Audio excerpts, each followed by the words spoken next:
They withdrew and returned to their own land. The widow's olive oil. The wife of a man from the company of the prophets cried out to Elisha, "Your servant, my husband, is dead, and you know that he revered the Lord. But now his creditor is coming to take my 2 boys as his slaves."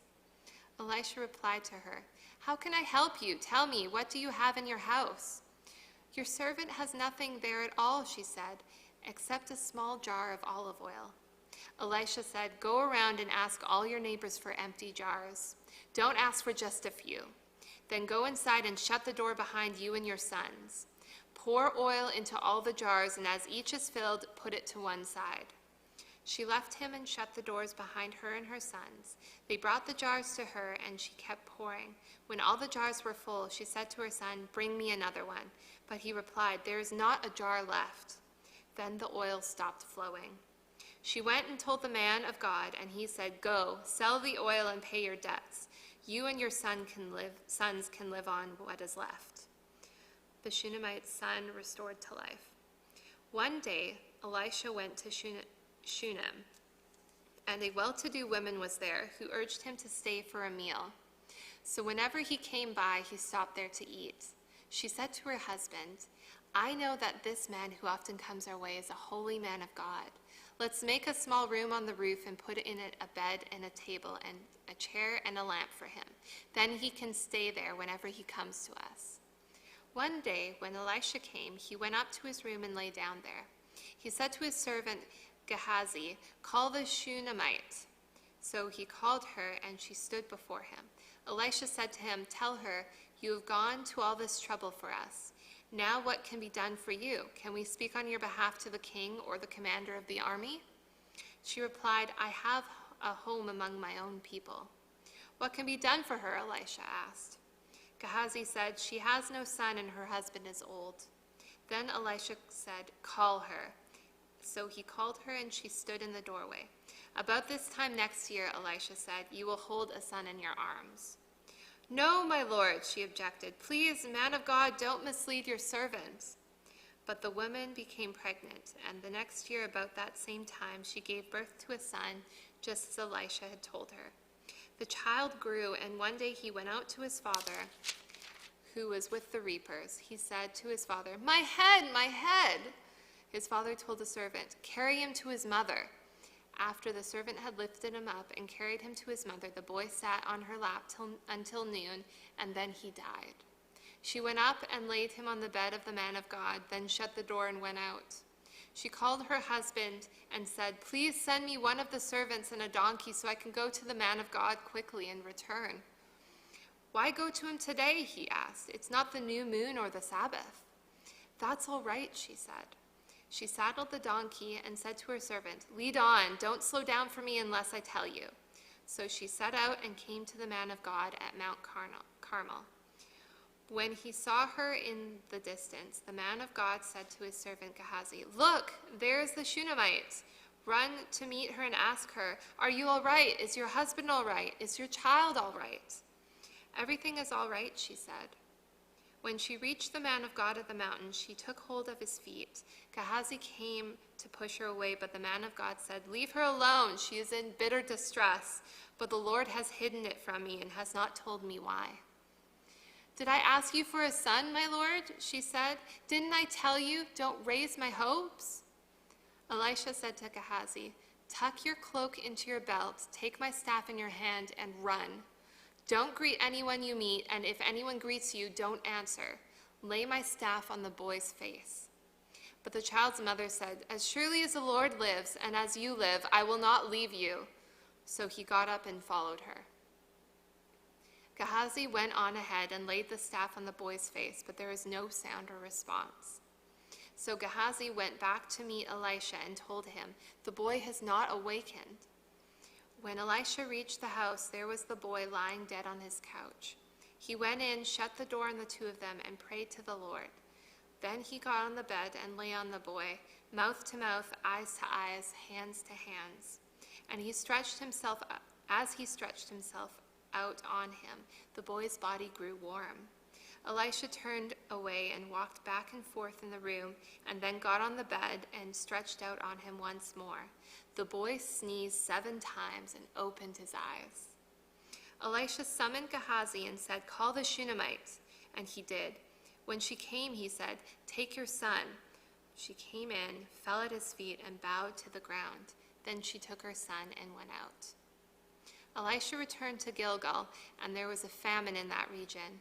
While the company of the prophets was meeting with him, he said to his servant, "Put on the large pot and cook some stew for those prophets."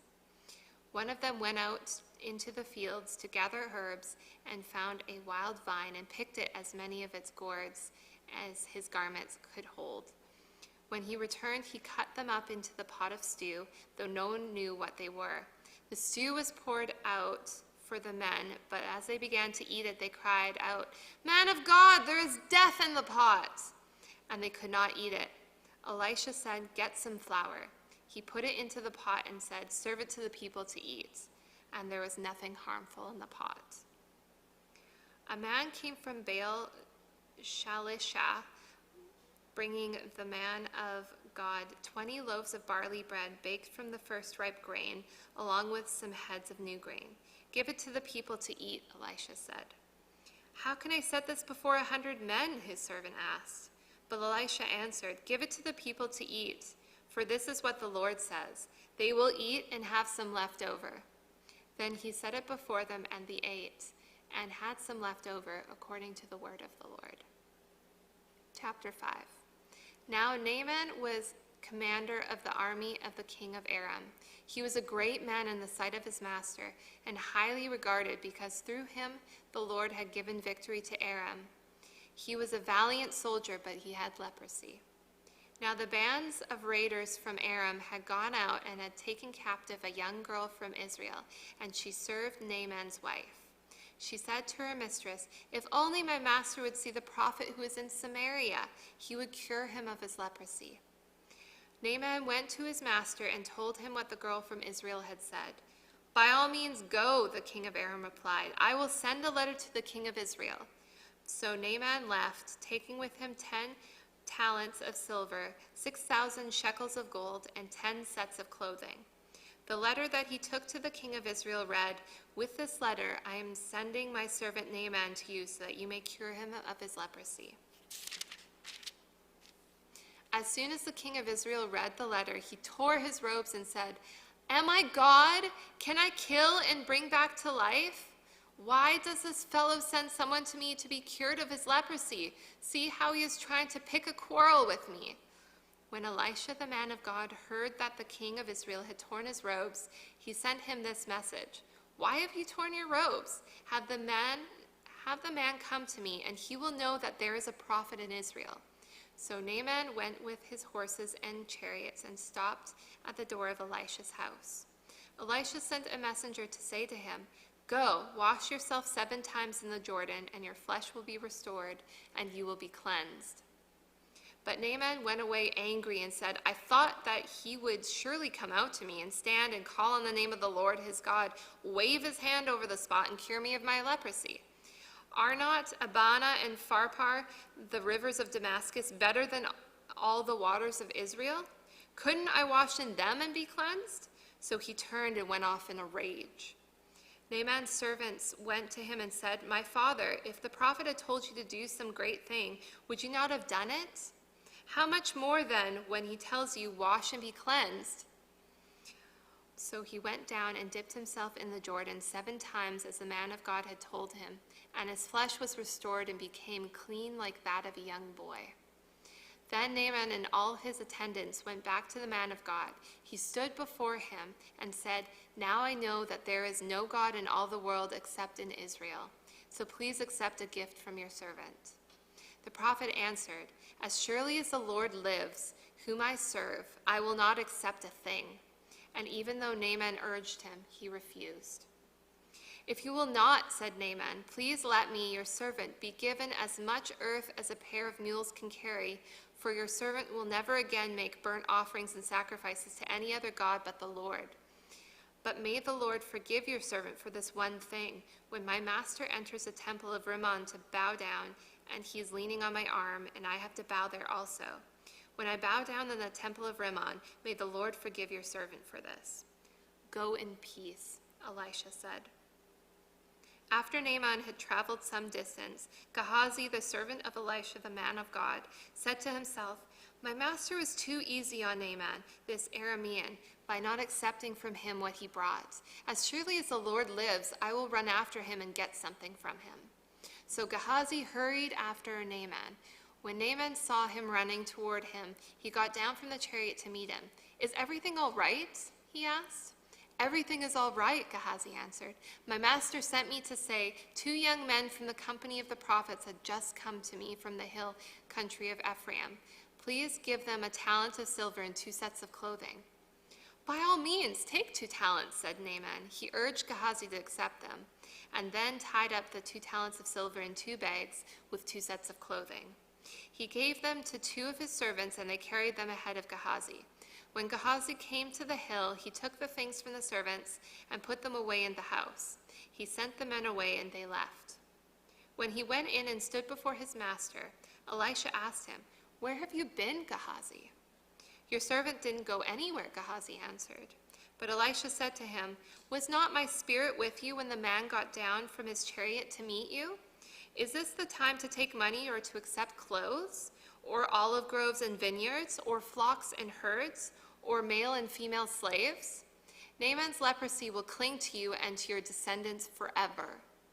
Then Gehazi went from Elisha's presence, and his skin was leprous. It had become as white as snow. Chapter 6, an axe head floats. The company of the prophets said to Elisha, "Look, the place where we meet with you is too small for us. Let us go to the Jordan where each of us can get a pole, and let us build a place there for us to meet." And he said, "Go." Then one of them said, "Won't you please come with your servants?" "I will," Elisha replied, and he went with them. They went to the Jordan and began to cut down the trees. As one of them was cutting down a tree, the iron axe head fell into the water. "Oh no, my lord," he cried out, "it was borrowed." The man of God asked, "Where did it fall?" And he showed him the place. Elisha cut a stick and threw it there and made the iron float. "Lift it out," he said. Then the man reached out his hand and took it. Now the king of Aram was at war with Israel. After conferring with his officers, he said, "I will set up my place in such and such a place. Set up my camp in such and such a place." The man of God sent word to the king of Israel, "Beware of passing that place, because the Arameans are going down there." So the king of Israel checked on the place indicated by the man of God. Time and again Elisha warned the king so that he was on his guard in such places. This enraged the king of Aram. He summoned his officers and demanded of them, "Tell me, which of us is on the side of the king of Israel?" "None of us, my lord, the king," said one of his officers. "But Elisha, the prophet who is in Israel, tells the king of Israel the very words you speak in your bedroom." "Go, find out where he is," the king ordered, "so I can send men and capture him." The report came back, "He is in Dothan." Then he sent horses and chariots and a strong force there. They went by night and surrounded the city. When the servant of the man of God got up and went out early the next morning, an army with horses and chariots had surrounded the city. "Oh no, my lord, what should we do?" the servant asked. "Don't be afraid," the prophet answered. "Those who are with us are more than those who are with them." And Elisha prayed, "Open his eyes, Lord, so that he may see." Then the Lord opened the servant's eyes, and he looked and saw the hills full of horses and chariots of fire all around Elisha. As the enemy came toward him, Elisha prayed to the Lord, "Strike this army with blindness." So he struck them with blindness, as Elisha had asked. Elisha told them, "This is not the road, and this is not the city. Follow me, and I will lead you to the man you are looking for." And he led them to Samaria. After they entered the city, Elisha said, "Lord, open the eyes of these men so that they can see." Then the Lord opened their eyes, and they looked, and there they were inside Samaria. When the king of Israel saw them, he asked Elisha, "Shall I kill them, my father? Shall I kill them?" "Do not kill them," he answered. "Would you kill those you have captured with your own sword or bow? Set food and water before them so that they may eat and drink and then go back to their master." So he prepared a great feast for them after they had finished eating and drinking, he sent them away, and they returned to their master. So the bands from Aram stopped raiding Israel's territory. Sometime later, Ben-Hadad, king of Aram, mobilized his entire army and marched up and laid siege to Samaria. There was a great famine in the city. The siege lasted so long that a donkey's head sold for 80 shekels of silver and a quarter of a cab of seed pods for 5 shekels. As the king of Israel was passing by on the wall, a woman cried to him, "Help me, my lord, the king!" The king replied, "If the Lord does not help you, where can I get help for you? From the threshing floor?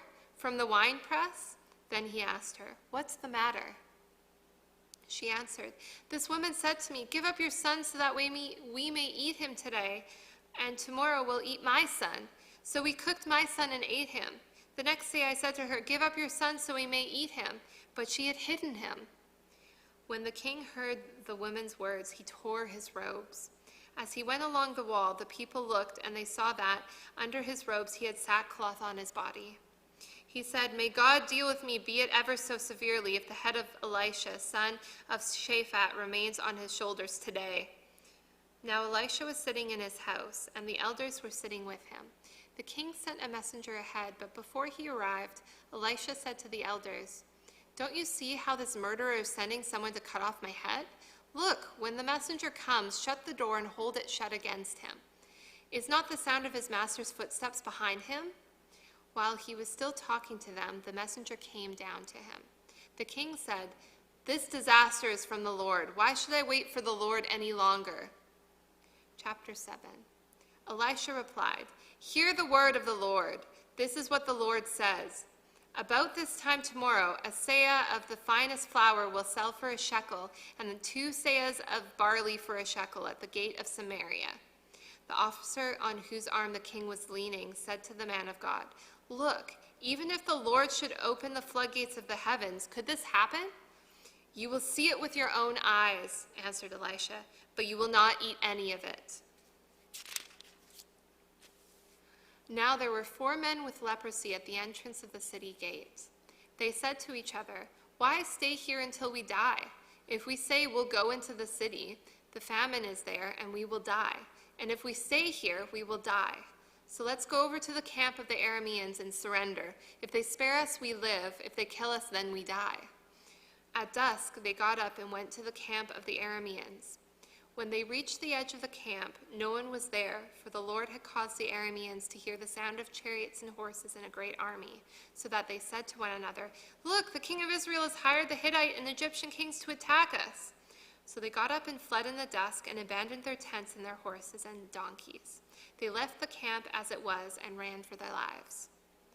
The men who had leprosy reached the edge of the camp, entered one of the tents, and ate and drank. Then they took silver, gold, and clothes and went off and hid them. They returned and entered another tent and took some things from it and hid them also. Then they said to each other, "What we're doing is not right. This is a day of good news, and we are keeping it to ourselves. If we wait until daylight, punishment will overtake us. Let's go at once and report this to the royal palace." So they went and called out to the city gatekeepers and told them, "We went into the Aramean camp, and no one was there, not a sound of anyone, only tethered horses and donkeys, and the tents left just as they were." The gatekeepers shouted the news, and it was reported within the palace. The king got up in the night and said to his officers, "I will tell you what the Arameans have done to us. They know we are starving, so they have left the camp to hide in the countryside, thinking, 'They will surely come out, and then we will take them alive and get into the city.'" One of his officers answered, "Have some men take 5 of the horses that are left in the city. Their plight will be like that of all the Israelites left here. Yes, they will only be like all those Israelites who are doomed. So let us send them up to find out what happened." So they selected 2 chariots with their horses, and the king sent them after the Aramean army. He commanded the drivers, "Go and find out what has happened." They followed them as far as the Jordan, and they found the whole road strewn with clothing and equipment the Arameans had thrown away in their headlong flight. So the messengers returned and reported to the king. Then the people went out and plundered the camp of the Arameans. So a seah of the finest flour sold for a shekel, and 2 seahs of barley sold for a shekel, as the Lord had said. Now the king had put the officer on whose arm he leaned in charge of the gate, and the people trampled him in the gateway, and he died, just as the man of God had foretold when the king came down to his house. It happened as the man of God had said to the king, about this time tomorrow a seah of finest flour will sell for a shekel, and 2 seahs of barley for a shekel at the gate of Samaria. The officer had said to the man of God, look, even if the Lord should open the floodgates of heavens, could this happen? The man of God had replied, you will see it with your own eyes, but you will not eat any of it. And that is exactly what happened to him, for the people trampled him in the gateway, and he died. Chapter 8. The Shunammite's land restored. Now Elisha had said to the woman whose son he had restored to life, go away with your family and stay for a while wherever you can, because the Lord has decreed a famine in the land that will last 7 years. The woman proceeded to do as the man of God had said. She and her family went away and stayed in the land of the Philistines 7 years.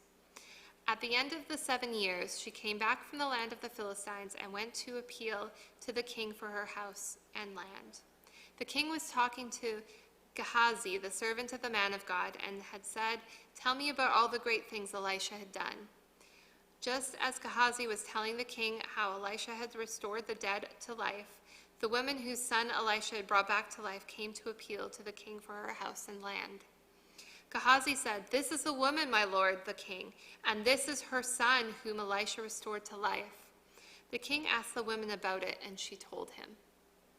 Then he assigned an official to her case and said to him, give back everything that belonged to her, including all the income from her land from the day she left the country until now. Elisha went to Damascus, and Ben-Hadad, the king of Aram, was ill. When the king was told, the man of God has come all the way up here, he said to Hazael, take a gift with you and go meet the man of God. Consult the Lord through him. Ask him, will I recover from this illness? Hazael went to meet Elisha, taking with him as a gift 40 camel loads of all the finest wares of Damascus. He went in and stood before him and said, your son Ben-Hadad, king of Aram, has sent me to ask, will I recover from this illness? Elisha answered, go and say to him, you will certainly recover. Nevertheless, the Lord has revealed to me that he will in fact die. He stared at him with a fixed gaze until Hazael was embarrassed. Then the man of God began to weep. Why is my Lord weeping? Asked Hazael. Because I know the harm you will do to the Israelites, he answered. You will set fire to their fortified places, kill their young men with the sword, dash their little children to the ground, and rip open their pregnant women.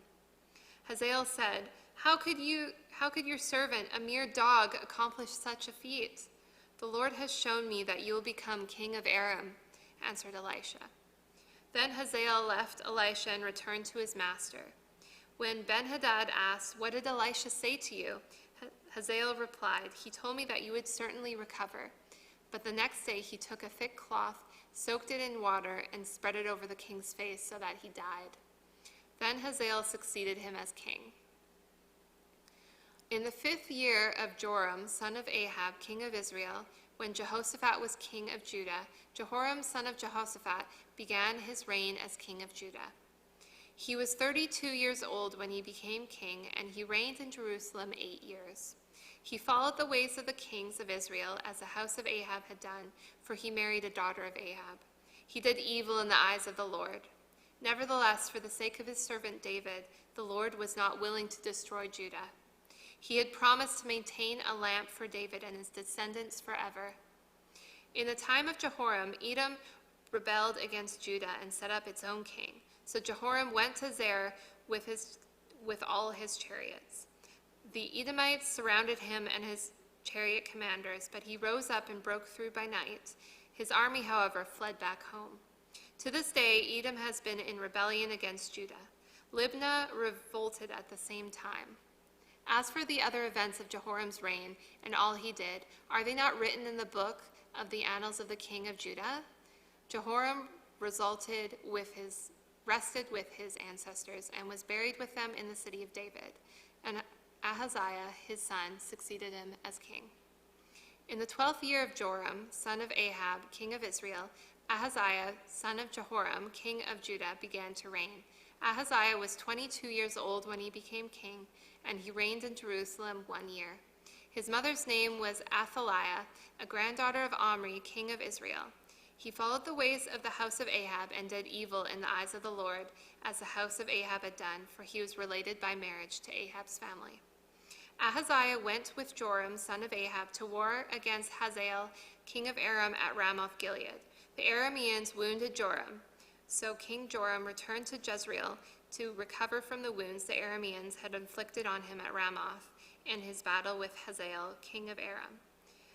When Ahaziah, son of Jehoram, king of Judah, went down to Jezreel to see Joram, son of Ahab, because he had been wounded.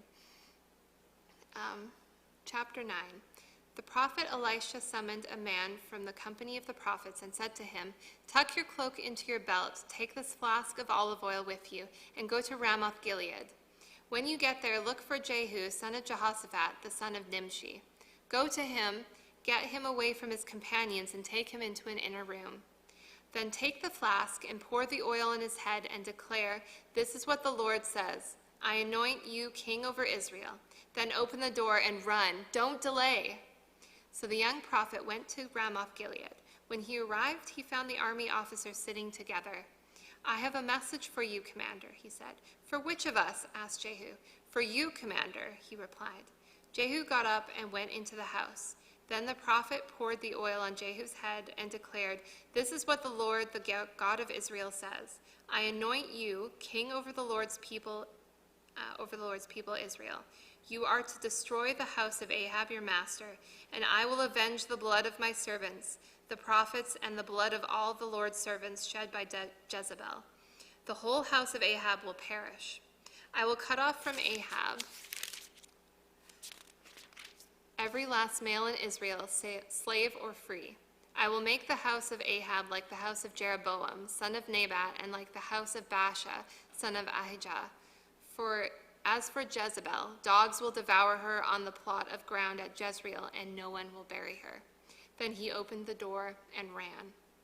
When Jehu went out to his fellow officers, one of them asked him, "Is everything all right? Why did this maniac come to you?" "You know the man and the sort of things he says," Jehu replied. "That's not true," they said. "Tell us." Jehu said, "Here's what he told me. This is what the Lord says. I anoint you king over Israel." They quickly took their cloaks and spread them under him on the bare steps. Then they blew the trumpet and shouted, "Jehu is king!"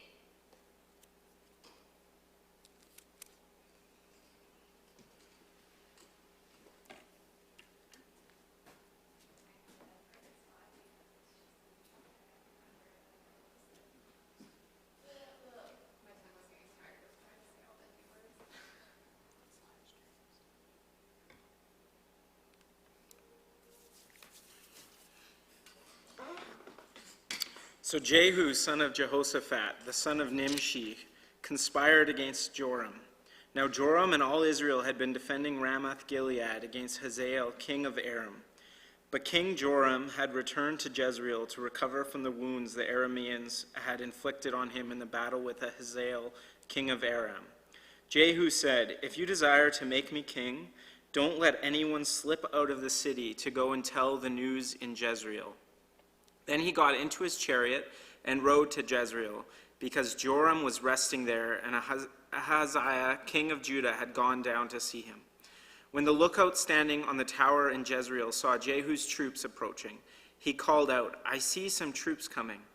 "Get a horseman," Joram ordered. "Send him to meet them and ask, 'Do you come in peace?'" The horseman rode off to meet Jehu and said, "This is what the king says. Do you come in peace?" "What do you have to do with peace?" Jehu replied. "Fall in behind me." The lookout reported, "The messenger has reached them, but he isn't coming back." So the king sent out a second horseman. When he came to them, he said, "This is what the king says. Do you come in peace?" Jehu replied, "What do you have to do with peace? Fall in behind me." The lookout reported, "He has reached them, but he isn't coming back either. The driving is like that of Jehu, son of Nimshi. He drives like a maniac." "Hitch up my chariot," Joram ordered. And when it was hitched up, Joram, king of Israel, and Ahaziah, king of Judah, rode out, each in his own chariot, to meet Jehu. They met him at the plot of the ground that had belonged to Naboth the Jezreelite. When Joram saw Jehu, he asked, "Have you come in peace, Jehu?" "How can there be peace," Jehu replied, "as long as all the idolatry and witchcraft of your mother Jezebel abound?" Joram turned about and fled, calling out, "Ahaziah, treachery, Ahaziah!" Then Jehu drew his bow and shot Joram between the shoulders. The arrow pierced his heart, and he slumped down in his chariot. Jehu said to Bigdar, his chariot officer, "Pick him up and throw him on the field that belonged to Naboth the Jezreelite. Remember how you and I were riding together in chariots behind Ahab his father when the Lord spoke this prophecy against him. Yesterday I saw the blood of Naboth and the blood of his sons, declares the Lord, and I will surely make you pay for it on this plot of ground, declares the Lord. Now then, pick him up and throw him on that plot in accordance with the word of the Lord." When Ahaziah, the king of Judah, saw what had happened, he fled up the road to Beth-Hagan. Jehu chased him, shouting, "Kill him too." They wounded him in his chariot on the way up to Gur near Ibleam, but he escaped to Megiddo and died there. His servants took him by chariot to Jerusalem and buried him with his ancestors in his tomb in the city of David. In the 11th year of Joram, son of Ahab, Ahaziah had become king of Judah. Then Jehu went to Jezreel. When Jezebel heard about it, she put on eye makeup, arranged her hair, and looked out of a window. As Jehu entered the gate, she asked, "Have you come in peace, you Zimri, you murderer of your master?" He looked up at the window and called out, "Who is on my side? Who?" 2 or 3 eunuchs looked down at him. "Throw her down," Jehu said. So they threw her down, and some of her blood splattered the wall and the horses as they trampled her underfoot. Jehu went in and ate and drank. "Take care of that cursed woman," he said, "and bury her, for she was a king's daughter." But when they went out to bury her, they found nothing except her skull, her feet, and her hands. They went back and told Jehu, who said, "This is the word of the Lord that he spoke through his servant Elijah the Tishbite. On the plot of ground at Jezreel, dogs will devour Jezebel's flesh. Jezebel's body will be like dung on the ground in the plot at Jezreel, so that no one will be able to say, 'This is Jezebel.'" And now there were in Samaria 70 sons of the house of Ahab. So Jehu wrote letters and sent them to Samaria, to the officials of Jezreel, to the elders and to the guardians of Ahab's children. He said, "You have your master's sons with you, and you have chariots and horses, a fortified city and weapons. Now as soon as this letter reaches you, choose the best and most worthy of your master's sons and set him on his father's throne. Then fight for your master's house." But they were terrified and said, "If 2 kings could not resist him, how can we?" So the palace administrator, the city governor, the elders, and the guardians sent this message to Jehu: "We are your servants, and we will do anything you say. We will not appoint anyone as king. You do whatever you think best." Then Jehu wrote them in a second letter, saying, "If you are on my side and will obey me, take the heads of your master's sons and come to me in Jezreel by this time tomorrow." Now the royal princes, 70 of them, were with the leading men of the city who were rearing them. When the letter arrived, these men took the princes and slaughtered all 70 of them. They put their heads in baskets and sent them to Jehu in Jezreel. When the messenger arrived, they told Jehu, "They have brought the heads of the princes." Then Jehu ordered, "Put them in 2 piles at the entrance of the city gate until morning." The next morning Jehu went out. He stood before all the people and said, "You are innocent. It was I who conspired against my master and killed him, but who killed all these? Know then that not a word the Lord has spoken against the house of Ahab will fail. The Lord has done what he announced through his servant Elijah." So Jehu killed everyone in Jezreel who remained of the house of Ahab, as well as all his chief men, his close friends, and his priests, leaving him no survivor. Jehu then set out and went towards Samaria. But at Beth-Eked, the shepherds, he met some relatives, Ahaziah, king of Judah, and asked, "Who are you?" They said, "We are relatives of Ahaziah, and we have come down to greet the families of the king and of the queen mother." "Take them alive," he ordered. So they took them alive and slaughtered them by the well of Beth-Eked, 42 of them. He left no survivor. After he left there, he came upon Jehonadab, son of Rechab, who was on his way to meet him. Jehu greeted him and said, "Are you in accord with me, as I am with you?" "I am," Jehonadab answered. "If so," said Jehu, "give me your hand." So he did, and Jehu helped him up into the chariot. Jehu said, "Come with me and see my zeal for the Lord." Then he had him ride along in his chariot. When Jehu came to Samaria, he killed all who were left there of Ahab's family. He destroyed them, according to the word of the Lord spoken to Elijah. Then Jehu brought all the people together and said to them, "Ahab served Baal a little, Jehu will serve him much. Now summon all the prophets of Baal, all his servants and all his priests. See that no one is missing, because I am going to hold a great sacrifice for Baal. Anyone who fails to come will no longer live." But Jehu was acting deceptively in order to destroy the servants of Baal. Jehu said, "Call an assembly in honor of Baal." So they proclaimed it. Then he sent word throughout Israel, and all the servants of Baal came, not one stayed away. They crowded into the temple of Baal until it was full from one end to the other. And Jehu said to the keeper of the wardrobe, "Bring robes for all the servants of Baal." So we brought out robes for them. Then Jehu and Jehonadab, son of Rechab, went into the temple of Baal. Jehu said to the servants of Baal, "Look around and see that no one who serves the Lord is here with you, only servants of Baal." So they went in to make sacrifices and burnt offerings. Now Jehu had posted 80 men outside with this warning: "If one of you lets any of the men I am placing in your hands escape, it will be your life for his life." As soon as Jehu had finished making the burnt offering, he ordered the guards and officers, "Go in and kill them. Let no one escape." So they cut them down with the sword. The guards and officers threw the bodies out and then entered the inner shrine of the temple of Baal. They brought the sacred stone out of the temple of Baal and burned it. They demolished the sacred stone of Baal and tore down the temple of Baal. And people have used it for a latrine to this day.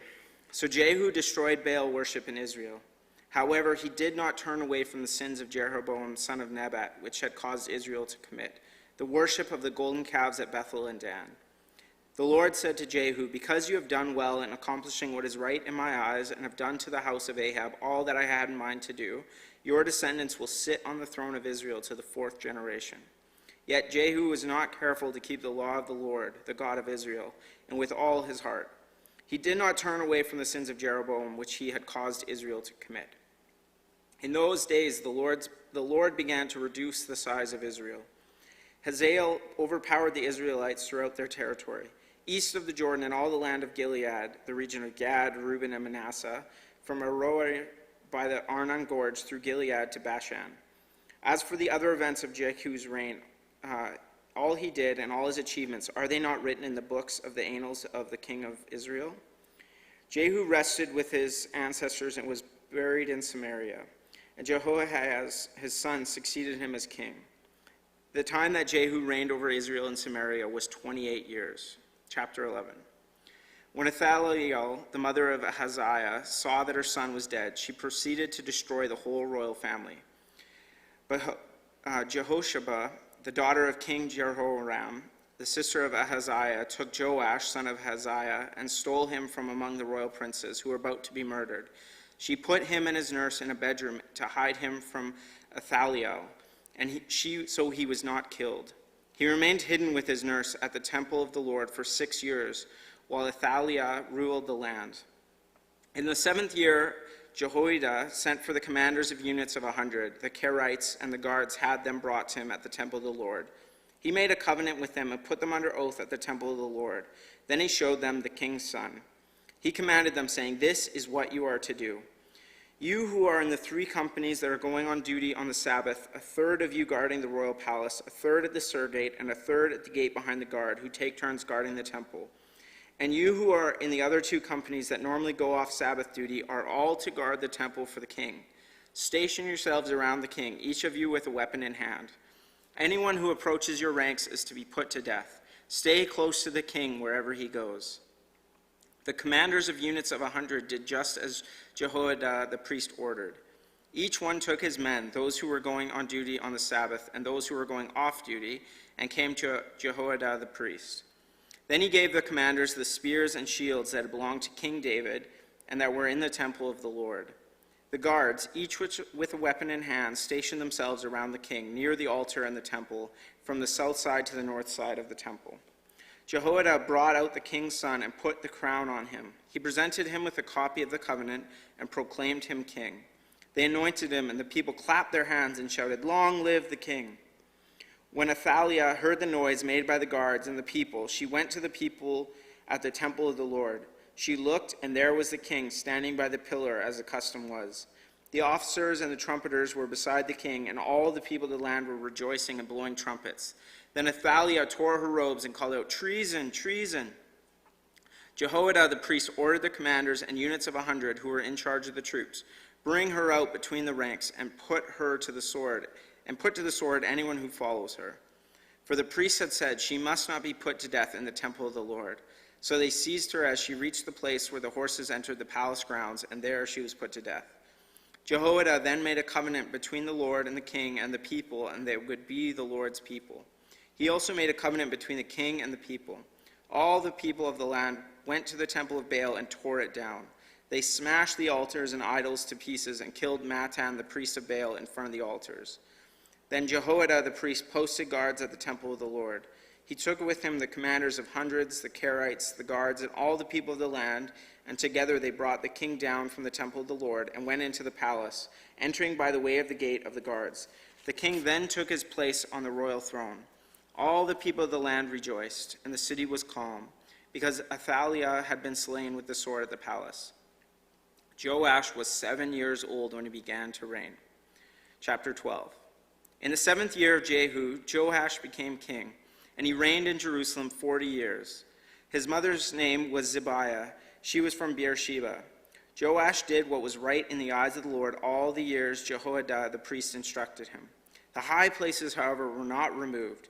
The people continued to offer sacrifices and burn incense there. Joash said to the priests, "Collect all the money that is brought as sacred offerings to the temple of the Lord, the money collected in the census, the money received from personal vows, and the money brought voluntarily to the temple. Let every priest receive the money from one of the treasurers, then use it to repair whatever damage is found in the temple." But by the 23rd year of King Joash, the priests still had not repaired the temple. Therefore, King Joash summoned Jehoiada the priest and the other priests and asked them, "Why aren't you repairing the damage done to the temple? Take no more money from your treasurers, but hand it over for repairing the temple." The priests agreed that they would not collect any more money from the people and that they would not repair the temple themselves. Jehoiada the priest took a chest and bored a hole in its lid. He placed it beside the altar on the right side as one enters the temple of the Lord. The priests who guarded the entrance put into the chest all the money that was brought to the temple of the Lord. Whenever they saw that there was a large amount of money in the chest, the royal secretary came, and the high priest came, counted the money that had brought in the temple of the Lord, and put it into bags. When the amount had been determined, they gave the money to the men appointed to supervise the work on the temple. With it, they paid those who worked on the temple of the Lord, the carpenters and builders, the masons and the stonecutters. They purchased timbers and blocks of dressed stone for the repair of the temple of the Lord, and met all the other expenses of restoring the temple. The money brought into the temple was not spent for making silver basins, wick trimmers, sprinkling bowls, trumpets, or any other articles of gold or silver for the temple of the Lord. It was paid to the workers who used it to repair the temple. They did not require an accounting from those to whom they gave the money to pay the workers, because they acted with complete honesty. The money from the guilt offerings and sin offerings was not brought into the temple of the Lord. It belonged to the priests. About this time, Hazael, king of Aram, went up and attacked Gath and captured it. Then he turned to attack Jerusalem. But Joash, king of Judah, took all the sacred objects dedicated by his predecessors, Jehoshaphat, Jehoram, and Ahaziah, the kings of Judah, and the gifts he himself had dedicated, and all the gold found in the treasuries of the temple of the Lord and of the royal palace, and he sent them to Hazael, king of Aram, who then withdrew from Jerusalem. As for the other events of the reign of Joash and all he did, are they not written in the books of the annals of the king of Judah? His officials conspired against him and assassinated him at Beth Millo on the road down to Silla. The officials who murdered him were Jozabad, the son of Shimeath, and Jehozabad, son of Shomer. He died and was buried with his ancestors in the city of David, and Amaziah his son succeeded him as king. Chapter 13. In the 23rd year of Joash, son of Ahaziah, king of Judah, Jehoahaz, son of Jehu, became the king of Israel in Samaria, and he reigned 17 years. He did evil in the eyes of the Lord by following the sins of Jeroboam, son of Nebat, which he had caused Israel to commit, and he did not turn away from them. So the Lord's anger burned against Israel, and for a long time he kept them under the power of Hazael, king of Aram, and Ben-Hadad his son. Then Jehoahaz sought the Lord's favor, and the Lord listened to him, for he saw how severely the king of Aram was oppressing Israel. The Lord provided a deliverer for Israel, and they escaped from the power of Aram. So the Israelites lived in their own homes as they had before. But they did not turn away from the sins of the house of Jeroboam, which had caused Israel to commit. They continued in them. Also the Asherah pole remained standing in Samaria. Nothing had been left of the army of Jehoahaz except 50 horsemen, 10 chariots, and 10,000 foot soldiers. For the king of Aram had destroyed the rest and made them like the dust at threshing time. As for the other events of the reign of Jehoahaz, all he did and all his achievements, are they not written in the book of the annals of the king of Israel?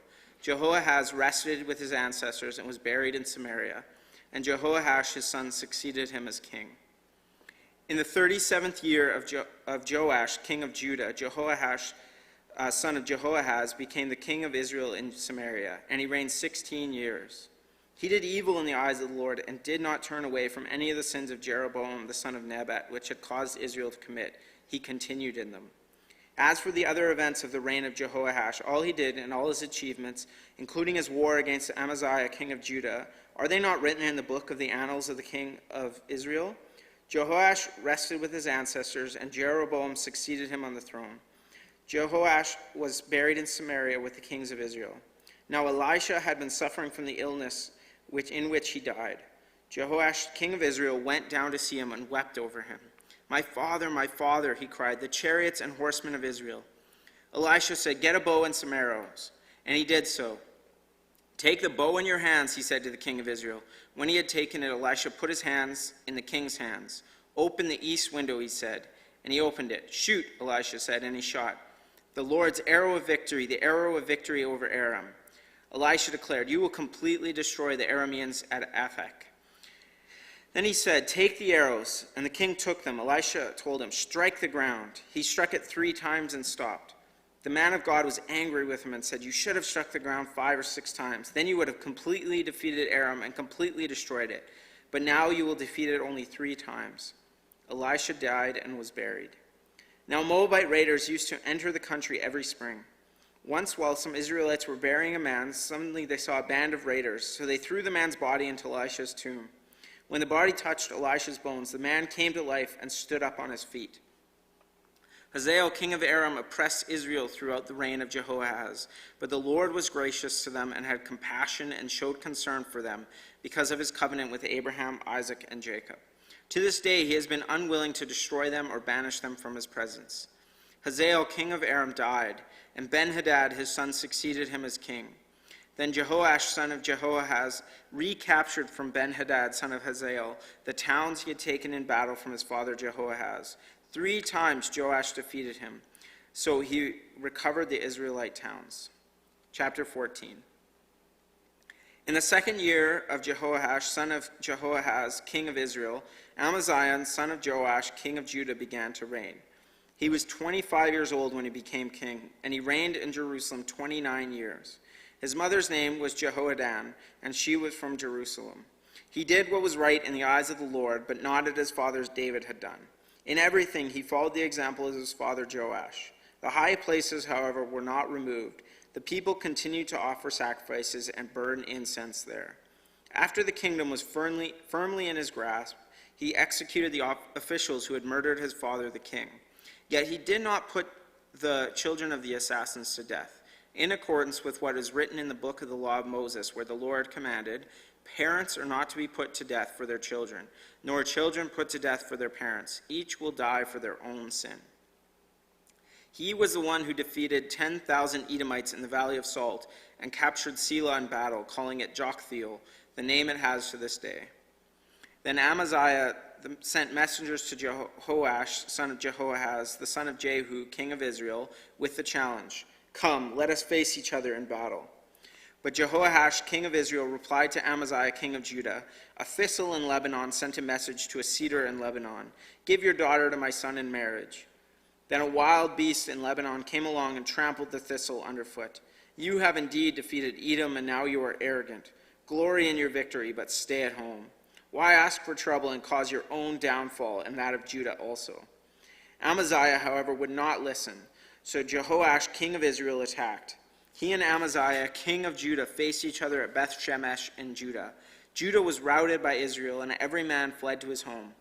Jehoash, king of Israel, captured Amaziah, king of Judah, the son of Joash, the son of Ahaziah, at Beth Shemesh. Then Jehoash went to Jerusalem and broke down the wall of Jerusalem from the Ephraim gate to the corner gate, a section about 400 cubits long. He took all the gold and silver and all the articles found in the temple of the Lord and in the treasuries of the royal palace. He also took hostages and returned to Samaria. As for the other events of the reign of Jehoash, what he did and his achievements, including his war against Amaziah, king of Judah, are they not written in the book of the annals of the king of Israel? Jehoash rested with his ancestors and was buried in Samaria with the kings of Israel. And Jeroboam his son succeeded him as king. Amaziah, son of Joash, king of Judah, lived for 15 years after the death of Jehoash, son of Jehoahaz, king of Israel. As for the other events of Amaziah's reign, are they not written in the book of the annals of the king of Judah? They conspired against him in Jerusalem, and he fled to Lachish. But they sent men after him to Lachish and killed him there. He was brought back by horse and was buried in Jerusalem with his ancestors in the city of David. Then all the people of Judah took Azariah, who was 16 years old, and made him king in place of his father Amaziah. He was the one who rebuilt Elath and restored it to Judah after Amaziah rested with his ancestors. In the 15th year of Amaziah, son of Joash, king of Judah, Jeroboam, son of Jehoash, king of Israel, became king in Samaria, and he reigned 41 years. He did evil in the eyes of the Lord and did not turn away from any of the sins of Jeroboam, son of Nebat, which he had caused Israel to commit. He was the one who restored the boundaries of Israel from Lebo-Hamath to the Dead Sea, in accordance with the word of the Lord, the God of Israel, spoken through his servant Jonah, son of Amittai, the prophet from Gath-Hepher. The Lord had seen how bitterly everyone in Israel, whether slave or free, was suffering. There was no one to help them. And since the Lord had not said he would blot out the name of Israel from under heaven, he saved them by the hand of Jeroboam, son of Jehoash. As for the other events of Jeroboam's reign, all he did and his military achievements, including how he recovered for Israel both Damascus and Hamath, which had belonged to Judah, are they not written in the book of the annals of the king of Israel? Jeroboam rested with his ancestors, the kings of Israel, and Zechariah his son succeeded him as king. Chapter 15. In the 27th year of Jeroboam, king of Israel, Azariah, son of Amaziah, king of Judah, began to reign. He was 16 years old when he became king, and he reigned in Jerusalem 52 years. His mother's name was Jecholiah. She was from Jerusalem. He did what was right in the eyes of the Lord, just as his father Amaziah had done. The high places, however, were not removed. The people continued to offer sacrifices and burn incense there. The Lord afflicted the king with leprosy until the day he died, and he lived in a separate house. Jotham, the king's son, had charge of the palace and governed the people of the land. As for the other events of Azariah's reign and all he did, are they not written in the book of the annals of the king of Judah? Azariah rested with his ancestors and was buried near them in the city of David. And Jotham his son succeeded him as king. In the 38th year of Azariah, king of Judah, Zechariah, son of Jeroboam, became king of Israel in Samaria, and he reigned 6 months. He did evil in the eyes of the Lord, as his predecessors had done.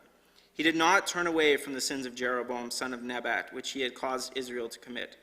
Shallum, son of Jabesh, conspired against Zechariah. He attacked him in front of the people, assassinated him, and succeeded him as king. The other events of Zechariah's reign are written in the book of the annals of the king of Israel. So the word of the Lord spoken to Jehu was fulfilled. Your descendants will sit on the throne of Israel to the 4th generation. Shallum, king of Jabesh, became king in the 39th year of Uzziah, king of Judah, and he reigned in Samaria 1 month. then Menahem, son of Gadi, went from Tisra to Samaria. He attacked Shallum, son of Jabesh, in Samaria, assassinated him, and succeeded him as king. The other events of Shallum's reign and the conspiracy he led are written in the book of the annals of the king of Israel. At that time, Menahem started out from Tirzah, attacked Tishsa, and everyone in the city and its vicinity, because they refused to open their gates. He attacked Tifsha, ripped open all the pregnant women. In the 39th year of Azariah, king of Judah, Menahem, son of Gadi, became king of Israel, and he reigned in Samaria 10 years. He did evil in the eyes of the Lord. During his entire reign, he did not turn away from the sins of Jeroboam, son of Nebat, which he had caused Israel to commit. Then Pul, king of Assyria, invaded the land, and Menahem gave him 1,000 talents of silver to gain his support and strengthen his own hold on the kingdom. Menahem exacted this money from Israel. Every wealthy person had to contribute 50 shekels of silver to be given to the king of Assyria. So the king of Assyria withdrew and stayed in the land no longer. As for the other events of Menahem's reign and all he did, are they not written in the book of the annals of the king of Israel? Menahem rested with his ancestors, and Pekahiah his son succeeded him as king. In the 50th year of Azariah king of Judah, Pekahiah son of Menahem became king of Israel in Samaria, and he reigned 2 years. Pekahiah did evil in the eyes of the Lord. He did not turn away from the sins of Jeroboam son of Nebat, which he had caused Israel to commit.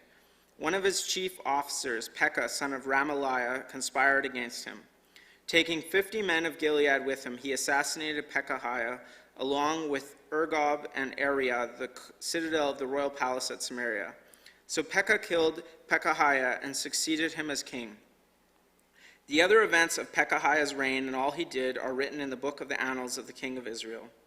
In the 52nd year of Azariah king of Judah, Pekah son of Ramaliah became king of Israel in Samaria, and he reigned 28 years. He did evil in the eyes of the Lord. He did not turn away from the sins of Jeroboam son of Nebat, which he had caused Israel to commit. In the time of Pekah king of Israel, Tiglath-Pileser king of Assyria came and took Ijon, Abel, Beth-Makkah, Genoa, Kadesh, and Hazor. He took Gilead and Galilee, including all the lands of Naphtali, and deported the people to Assyria. Then Hoshea, son of Elah, conspired against Pekah, son of Ramaliah. He attacked and assassinated him, and then succeeded him as king in the 20th year of Jotham, son of Uzziah. As for the other events of Pekah's reign and all he did, are they not written in the book of the annals of the king of Israel? In the 2nd year of Pekah, son of Ramaliah, king of Israel, Jotham, son of Uzziah, king of Judah, began to reign. He was 25 years old when he became king, and he reigned in Jerusalem 16 years. His mother's name was Jerusha, daughter of Zadok. He did what was right in the eyes of the Lord, just as his father Uzziah had done. The high places, however, were not removed. The people continued to offer sacrifices and burn incense there. Jotham rebuilt the upper gate of the temple of the Lord. As for the other events of Jotham's reign and what he did, are they not written in the book of the annals of the king of Judah? In those days the Lord began to send Rezin, king of Aram, and Pekah, son of Ramaliah, against Judah. Jotham rested with his ancestors and was buried with them in the city of David, the city of his father, and Ahaz his son succeeded him as king.